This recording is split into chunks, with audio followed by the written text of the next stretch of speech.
शरद पवारांच्या राष्ट्रवादीचे आमदार रोहित पवारांनी मुंबईत माध्यमांशी संवाद साधलाय. त्यांनी एसआयआर प्रक्रियेत गोंधळाचा आरोप केलाय. तसेच पवारांची राष्ट्रवादी एनडीएसोबत जाणार असल्याच्या चर्चांवर त्यांनी भाष्य केले. आपण पाहूयात रोहित पवार नेमकं काय म्हणाले. तिथे येत आहेत त्या अडचणीबाबत तिथे असणाऱ्या सीईओंना आम्ही बोलणार आहोत. त्याच्याच बरोबर 1,80,00,000 लोकांचा सर्वे अजून तिथं राहिलेला आहे. त्याच्यामध्ये इश्यूज आलेले आहेत. एक तर त्याच्या का डिले होतोय हे आम्ही समजून घेणार आहोत आणि मग जी डेट एक्सटेंड करायला पाहिजे, कारण का एवढ्या लोकांचा जर अजून सर्वे राहिला असेल तर मग कुठं ना कुठेतरी डेट सुद्धा वाढून घेणं तितकंच महत्वाचं आहे. हाही मुद्दा आम्ही तिथं बोलणार आहोत. त्याच्याच बरोबर काही सत्ताधारी पक्ष जे आहे, जसं भाजप खास करून, ते त्यांच्या बलाचा वापर करून त्यांचे जे सर्व कार्यकर्ते आहेत त्यांच्याकडे जे सॉफ्टवेअर भाजपने दिलेलं आहे त्या सॉफ्टवेअरचा उपयोग करून आणि काही प्रमाणात BLO वर प्रेशर आणून ते जे काही यादीमध्ये अफरातफर करत आहेत, हेही मुद्दे जे आमच्यापर्यंत आलेले आहेत लोकांकडनं, कार्यकर्त्यांकडनं, या सगळ्या मुद्द्यांवर आमची त्या ठिकाणी चर्चा होईल आणि ती चर्चा झाल्यानंतर आपल्या सर्वांसमोर आम्ही एका प्रेझेंटेशनच्या माध्यमातून एक तर चर्चा काय झाली हे तुम्हाला आम्ही सांगू आणि त्याच्याच बरोबर आमचा आक्षेप कशावर आणि का आहे हे सुद्धा तिथं संध्याकाळी 4 वाजता आपल्या सर्वांना आम्ही सांगू. परंतु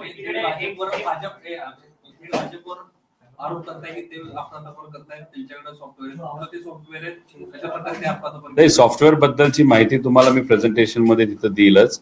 सॉफ्टवेअर हे त्यांचं अंतर्गत सॉफ्टवेअर आहे. त्याच्यामध्ये आपल्या विचाराची लोक जे मतदार यादीमध्ये आहेत, जे संदिग्ध आहेत ते, आणि जे विरोधकाची लोक आहेत, आणि मग त्याच्याच बरोबर BLO चा उपयोग करून टेबल सर्वे. खरं तर BLO काय केलं पाहिजे, त्या मतदाराच्या घरी गेलं पाहिजे, 3दा घरी गेलं पाहिजे क्रॉस व्हेरिफिकेशन साठी. पण असं दिसतंय की BLO जो अधिकारी आहे सरकारचा, तो कोणाच्याच घरी त्या ठिकाणी जात नाही. बऱ्याच ठिकाणी जात नाही, ठराविक ठिकाणी ते जात असतील जे चांगले BLO आहे. टेबल सर्वे करतात. टेबल सर्वे म्हणजे एकाच ठिकाणी बसून त्यांना भाजपचे कार्यकर्ते आणि काही राजकीय कार्यकर्ते जी माहिती तिथं देत आहेत ती बसल्या बसल्या फक्त टार्गेट पूर्ण करण्यासाठी टेबलवर बसून एका खोलीत बसून तो तिथं सर्वे सुरू आहे. ज्याच्यामुळे खरंच तो मतदार आहे का, खरंच स्थलांतरित झाला आहे का, दुसरं काय झालंय का, याच्याबद्दलचं क्रॉस व्हेरिफिकेशन दुर्दैवाने BLO कडनं म्हणजे इलेक्शन कमिशन कडनं त्या ठिकाणी होत नाही. आणि हे होत नसल्यामुळे जे काही राजकीय कार्यकर्ते तिथं माहिती देत आहेत त्या माहितीचा उपयोग करून कुठं ना कुठंतरी तोंड बघून, नाहीतर कुठल्या पार्टीचा कुठला मतदार आहे ते बघून तिथे SIR मध्ये काम सुरू आहे. जे वेस्ट बेंगॉलमध्ये झालं, जे बिहारमध्ये झालं, ते सुद्धा महाराष्ट्रात सुरू आहे अशी भीती आम्हाला त्या ठिकाणी वाटते. सर, त्या दृष्टीने गेल्या आठवड्यामध्ये मुख्य निवडणूक अधिकारी S चोकलिंगम त्यांनी पत्रकार परिषद घेतली आणि त्यांनी सांगितलं की जवळपास 1,76,00,000 मतदार जे आहेत ते SIRच्या मोहिमेतून, प्रक्रियेतून वगळणार आहे, परंतु त्यांना पुन्हा एकदा मतदार होण्याचे चान्सेस जे आहेत ते निवडणूक आयोग देणार आहे. फॉर्म नंबर 6 भरून पुन्हा तो रेग्युलराइज ज्या पद्धतीने मतदार बनता येणार त्या पद्धतीची वन विंडो सुविधा उपलब्ध. एक तुम्ही समजून घ्या, फॉर्म 6 हा जो फॉर्म आहे तो रेग्युलर फॉर्म असतोच. 2024 जेव्हा लोकसभेचं इलेक्शन झालं आणि त्यानंतर महाराष्ट्रामध्ये लाखो मतदार वाढले, ते फॉर्म 6च्या माध्यमातून वाढले, अचानक वाढले आणि अचानक डिलीट सुद्धा झाले. त्याच्यावर तुम्ही बघितलं असेल, आम्ही प्रेझेंटेशन घेतलं होतं, तो मुद्दा आम्ही मांडला होता की शिरूरमध्ये एक उदाहरण दिलं होतं, एकाच खोलीमध्ये 1000 लोक राहतात असं तिथं दाखवलं होतं. मतदान झालं, पण मतदान झाल्यानंतर ती लोकही सापडली नाहीत, काही नाही. तर फॉर्म 6चा उपयोग करून इलेक्शनच्या आधी मोठ्या प्रमाणात असे अनऑथोराइज मतदार त्या ठिकाणी वाढवले जातात, डबल वाढवले जातात, आणि त्यालाच आमचा तिथं आक्षेप आहे. त्यामुळे हे फॉर्म 6चा उपयोग करून हे राहिलेले 1,80,00,000 हे कसे ते रेग्युलराइज करून घेणार आहेत, नाहीतर त्यातले जे जेन्युइन वोटर्स आहेत त्यांना ते रेग्युलराइज कसं करणार आहेत हे आम्ही तिथं समजून घेणार आहोत. आणि आमचं मत आहे की महाराष्ट्रामध्ये लोकसभा, विधानसभा याला 3 वर्ष आहे, आणि मग 3 वर्ष असताना सुद्धा एवढा खटाटोप काय की एवढ्या दिवसातच हे झालं पाहिजे, तेवढ्याच दिवसात झालं पाहिजे, ह्याला हे टार्गेट, त्याला ते टार्गेट कमी दिवसाचं दिल्यामुळे हे बाकी पक्षाच्या कार्यकर्त्यांचा मदत घेऊन हे BLO नको ते काय कामं त्याच्यामध्ये त्या ठिकाणी करत आहेत, आणि तेच कुठं ना कुठंतरी लोकशाहीला धोकेदायक होऊ शकतं, संविधानाला धोकेदायक होऊ शकतं. जो संविधानाने आपला मतदानाचा हक्क दिलाय, बऱ्याच लोकांचा तो हक्क या महाराष्ट्रामध्ये जाऊ शकतो, हे आमचं सगळ्यांचं मत आहे. पुन्हा गोंधळ, पुन्हा परीक्षेमध्ये घोटाळा अशा पद्धतीचं काल प्रकरण पाहायला मिळालं. हायकोर्टाची परीक्षा होती, त्याच्यात सगळा सावळा गोंधळ होता. हायकोर्टाची टायपिंगची जी परीक्षा काल तिथं घेण्यात आली, एक तर प्रायव्हेट कंपनीला ते काम दिलेलं आहे. बरेच जे तिथं सेंटर्स गेले होते एक्झामला, तिथलं सॉफ्टवेअर बंद पडलं, सॉफ्टवेअर स्लो चालत होतं आणि त्यामुळे बऱ्याच मुलांना पेपर कंप्लीट करता आला नाही.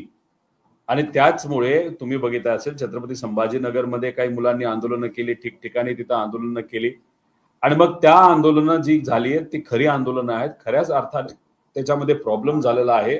सरकारला आम्ही विनंती करतो की हायकोर्टशी तुम्ही तिथं बोलावं. आज चोकलिंगम साहेबांना भेटल्यानंतर हायकोर्टचे जे कुणी प्रशासक नाही तर तिथं प्रशासन बघणारे जे लोक असतील त्यांना तिथं आम्ही जाऊन भेटणार आहोत, त्यांना पत्र देणार आहोत आणि हे जो काही घोळ झालाय तो बाजूला ठेवून परत एकदा री एक्झाम ही झालीच पाहिजे अशी आमच्या सगळ्यांची मागणी आहे. पक्षाची आपली 2 दिवसांची बैठक सुद्धा नुकतीच पार पडली. एकत्र काय चर्चा आणि कशा पद्धतीनं एक तर ती रेग्युलर प्रोसिजर आहे. पवार साहेब नेहमी रेग्युलरली जिल्हा अध्यक्ष, फ्रंटल सेलचे सर्व प्रमुख यांच्याशी सातत्याने त्या ठिकाणी चर्चा करत असतात आणि त्याच्यात मग शशिकांत शिंदे साहेब, सुप्रियाताई आणि इतरही आमचे जे फ्रंटलचे प्रमुख आहेत ते आणि जिल्हा अध्यक्षांची बैठक ही तिथं होत होती. कशा पद्धतीने पुढे आपण जायचं, कसं लढायचं, कशा पद्धतीने जे काही पदाधिकारी आहेत, काही लोक काम करतात, काही करत नाहीत, कुठला मुद्दा घेऊन जावा लागेल, जिल्हा निहाय कुठले मुद्दे आपल्याला हाताळावे लागतील पार्टी म्हणून, याच्या सर्व गोष्टींची चर्चा गेल्या 2 दिवसामध्ये तिथं झालेली आहे. काही जिल्हे राहिलेले आहेत ते 25 तारखेला होतील आणि त्यानंतर सप्टेंबर महिन्यापासून सर्वच नेते रस्त्यावर येऊन लोकांची लढाई, लोकांसाठी लढाई त्या ठिकाणी ते लढतील. नाही, जयंत पाटील साहेबांबरोबर बैठक ही 25 तारखेला आहे. अध्यक्ष शशिकांत शिंदे साहेब आहेत, त्यांच्या अध्यक्षतेखाली आणि सुप्रियाताईंच्या उपस्थितीमध्ये ही बैठक तिथं झाली. त्यामुळे याच्यामध्ये तुम्ही जर बघितलं असेल तर अनिल देशमुख साहेब नव्हते, आव्हाड साहेब नव्हते, जयंत पाटील साहेब नव्हते. ते सगळे कोर कमिटीची प्रमुख बैठक असते ज्याच्यामध्ये नेत्यांना बोलवलं जातं. ती बैठक ही 25 तारखेला आहे. त्या बैठकीमध्ये जयंत पाटील साहेबांपासून सर्व मोठे नेते, माजी मंत्री हे त्या बैठकीला तिथे येणार आहेत. त्यामुळे स्वरूप असं होतं की अध्यक्ष आणि सुप्रियाताई आणि सगळे फ्रंट सेलचे प्रमुख आणि जिल्हा अध्यक्ष यांच्या बरोबरच या बैठका तिथं होणार होत्या.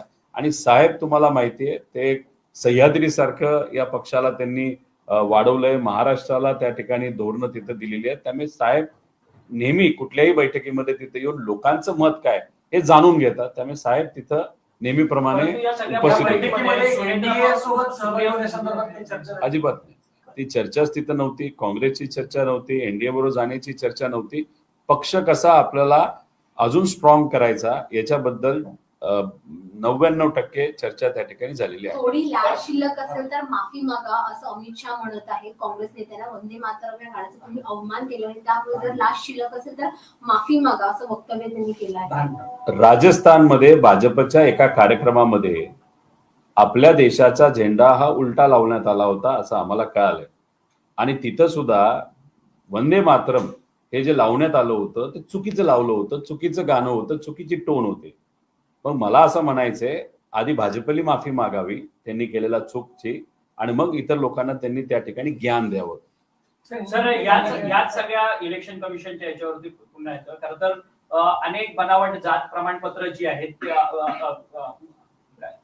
जन्म दाखले जे आहेत ते खरं तर मुंबई महानगरपालिकेकडनं देण्यात येत होते. त्याच्यावरतून किरीट सोमय्या यांनी आवाज देखील उठवलेला. किरीट सोमय्या यांनी सातत्यानं जे म्हणजे बांगलादेशी मतदार आहेत त्यांच्यावरती देखील प्रश्न उपस्थित केलेला. मुंबईमध्ये जवळपास त्यांचा दावा आहे की 4 ते 5 लाख बांगलादेशी मतदार आहेत आणि ते वगळले पाहिजेत म्हणून. किरीट सोमय्याचं काम काय आहे की फक्त बोंबलत सुटायचं.